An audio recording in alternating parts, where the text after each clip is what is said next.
welcome back to another Talk Time Tuesdays with the whole parenting. My name is Louise and I am a mom. I am also a family and child development consultant. You hear me speaking quite a lot about parenting through connection. I find a way to inject it into almost everything that I talk about and into the work that I do with families. I often get asked, Louise, isn't parenting through connection just another way of spoiling our children? And my response to that is always to take them through the journey to explain why it is not spoiling our children. And I'm going to take you through that journey today as quickly as I can. So let's talk firstly about what causes spoiling. Failing to provide limits and structures for your children and practicing permissive parenting is what causes spoiling. And let's not get it twisted. Spoiling can also happen if you are too harsh with your children, if you are unkind, and if you are inflexible. That will also spoil your children. What will not cause spoiling is showering your children with love, is kindness, is paying attention to what they're saying to you and listening to them, is practicing empathy with your children. What will not cause spoiling is recognizing that all of their behaviors has a root cause. And when you see your child acting up in any way that seems unreasonable or unfavorable, you need to ask yourself where that's coming from. Those practices will not spoil your children. Now, when we are born, when we are babies, the part of our brain called the prefrontal cortex, that part that is responsible for managing big emotions, big feelings, that part that is responsible for keeping us calm, calming our fears, calming our worries, helping us to control bewilderment, that part that is in charge of our inhibitions, and the part that helps us to make good decisions. That part of our brain isn't yet fully developed and will not be fully developed until we are in our mid-20s. Now, at the same time, the part of our brain that's responsible for fight or flight, the part of our brain that's responsible for creating those big emotions, the part of our brain that is responsible for blinking, for impulsive behavior, for breathing, that part is very present.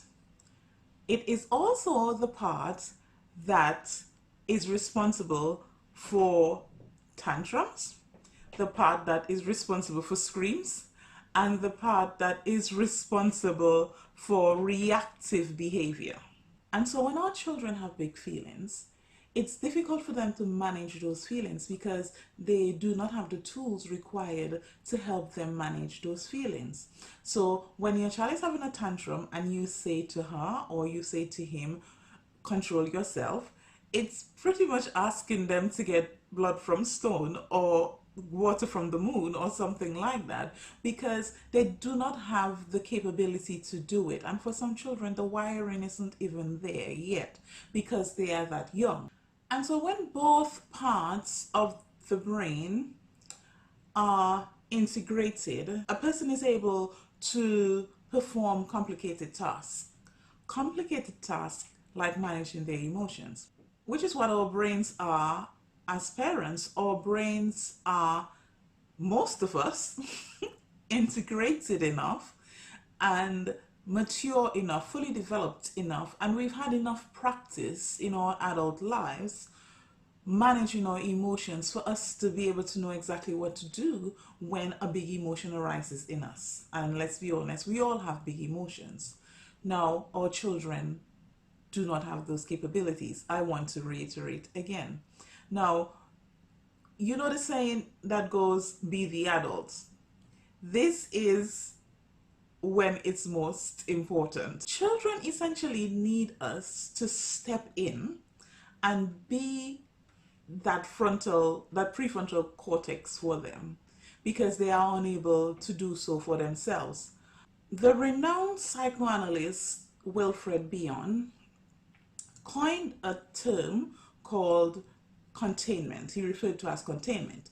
Now, what containment is this. It's when we process big feelings for our infants, and Bion was referring to infants in particular in that situation. So what happens is that the baby or the infant projects feelings into the mother. He or she would project feelings that are upsetting, feelings that are bewildering, feelings that are overpowering, feelings that are fearsome and painful, and any feeling that is otherwise intolerable for them, they will project it into their mother. The mother feels those feelings, and instead of reacting in the way that you would react if you have no developed prefrontal cortex, the mother takes those feelings, those intolerable feelings from the infant, contain those feelings, processes those feelings into a more manageable feeling that the child or the toddler can tolerate, and then gives the toddler back to feeling. It's kind of like processing hard food that a baby cannot chew. So you know the baby can't chew that food and swallow it without choking. So you puree the food. You take the food, contain it, puree the food, and give it back to the baby in a more edible, palatable state that the baby can digest without any harm. And this is what containment is, what Bion was talking about when he spoke about containment. Now, what happens is that the child is able to reclaim those feelings in its process form and reintegrate the emotion as its own, as its very own, the emotion that the mother processed and passed back to the child. So, for instance, a child may be crying because they are cold. You're bathing your baby, and the baby is cold, and he's screaming, and he doesn't understand the the water, what's happening, that the water is cold and that he will get warm eventually, and the chill isn't going to kill him, because right now he's in kind of fight or flight, and he's fighting because he's feeling really cold. And the mother will say, oh honey, you're feeling cold, mommy can see that you're feeling cold, you're really cold, so mommy's going to put you in your towel and help you to feel warm, and put your clothes on so that you can feel nice and warm. Mom is taking those feelings from the baby and processing those feelings and giving it back to the baby, so that the baby understands. And the more mom does this, the more baby understands that the chill isn't going to do him any great harm, and that he will get warm soon enough, so that later on, when he feels that chill, by the time he's a year old or a year and a half old, he's no longer screaming because he's having a bath and he's feeling a little bit cold. And this is what containment does. So it's beyond argued that through the mother's work of containing and processing these intolerable feelings, the infant is able to grow the capacity to think, and grow the capacity to eventually process and contain those feelings for himself. Since then, science has helped us to understand the role of connection in parenting, and the role that connection plays in containment.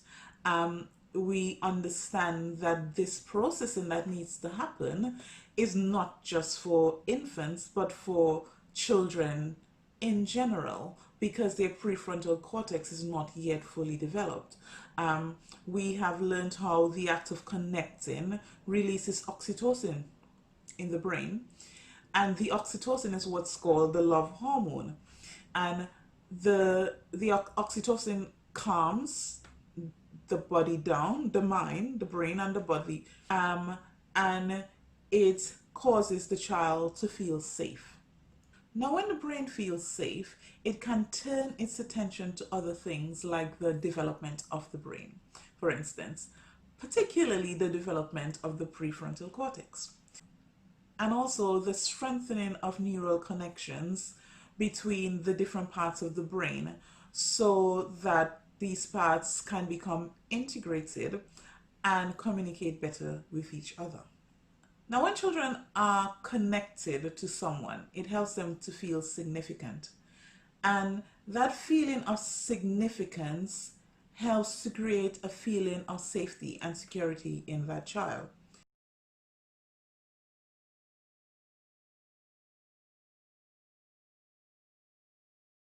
Now, that person becomes their secure base or their emotional home, so to speak. And they want to be like that person. They want to take their cues from that person. So, for instance, a little girl who is connected, securely attached to her mother, will want to dress like her mom. A little boy who is securely attached to his dad might want to play basketball just like daddy. A little girl who is securely attached with her dad might want to dress up in a firefighter uniform because she wants to look like daddy, who's a firefighter. A little boy who is securely connected with his mom might want to be an artist just like mommy. Their parent becomes their point of reference for everything, pretty much. A securely connected child or securely attached child also develops a sense of loyalty to the person that they're connected to. You see this even in children at school. So, for instance, a child who is securely connected to his teacher will not let you say a bad word about her or about him. That child will want to bring gifts for their teachers. A child who is securely attached wants to please you. Ultimately, they want to do what you've asked them to do because they want to make you happy. I'm not saying that you immediately create an angel by connecting with your child, but what I'm saying is that when you connect with your children, what you get is a child who is far more willing to listen to you. It makes it easier when the time comes to set limits and to set boundaries and to enforce rules. It's easier to do so, and your children will listen to you far more easily than if they were not connected to you, because they have that sense of loyalty and that sense of wanting to take their cues from you. So, is connected parenting spoiling children? My answer is no. Connected parenting creates children who are oriented towards us as parents or towards you as their parent. It creates children who look to us for their social cues. It makes it easier for us to coach and guide them until we no longer need to coach and guide them. It makes them feel safe enough so that the brain and the body can get on with the work of development. Also, to help them to learn enough from our processing for them so that they become independent enough and they no longer need us to do that processing for them, to stand in the gap for them as their prefrontal cortex, nor to provide them with the containment that we provided them with from the time they were born. Now, the good thing is that we know from science that the brain is neuroplastic, which means it has the ability to change and form differently. And so, if you haven't parented through connection in the past, it is not too late now to do so. It is just the right time for you to start delving further into what parenting through connection is all about. And help you to raise children who are independent, who are well rounded, who are happy, who are empathetic, kind, children who learn well, children who are an asset to the community that they live in. Now, many of us are already parenting through connection, and some of us who may not even know that we're parenting through connection are already doing that. There is always room for improvement, and we can always continue to develop our connection between us and our children. Now, I hope today's talk was beneficial to you. I hope you learned something more about parenting through connection, and I hope it could have cleared up some of the concerns you may have had around possibly spoiling your children if you decided to practice parenting through connection. If you enjoyed today's talk, please really like and subscribe to our channel and share it with somebody else who you think might benefit from listening and looking at today's video. Thank you for joining us today, and see you next Tuesday.